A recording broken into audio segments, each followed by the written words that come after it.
When it comes to faith, faith manifests itself in two ways. And Abraham is called the father of faith. He's the pattern, precedent, and prototype of faith in the Bible. And faith is active and passive. Active faith and passive faith are really requiring that you and I know what the will of God is. There are times that God says, don't do anything, don't say anything. I've got this. Pray, fast, wait, trust me. I'm going to go take care of it. This is not for you to do. This is for me to do. You need to be passive and trust that I'll be active. Other times, God shows up and he's like, you need to get up and go do something. You can't just sit there. You're part of the plan. You're part of the solution. Trust me, if you go, I go with you and I'll work through you. And what happens is most people have either active or passive faith.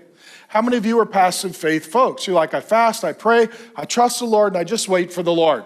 How many of you are passive faith? And I know it's hard. I'm asking you to do something, but raise your hand. You're like, how many of you are passive faith folks? How many of you are more active? You're like, I don't know what we're doing, but we're doing something. Like you're gonna do something. See, my wife Grace tends to start more passive faith.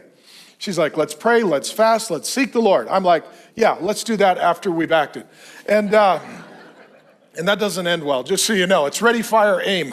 It's not the right sequence. And so we work better together because she's like, well, let's fast and pray and seek the Lord and then figure out if we're supposed to act, and if so, how, when, and where we are to act. And what happens is people will get into a rut with either passive or active faith. They will not activate and God will do something amazing, and then they think, okay, this is how I have my relationship with God. I just am passive. And then there are times that they need to be active. Other people are like, well, God works through me and he shows up when I'm active. So every single time they just sort of rush into the battle, but that's not always the answer. Sometimes the battle is the Lord's and you need to wait for him to prevail.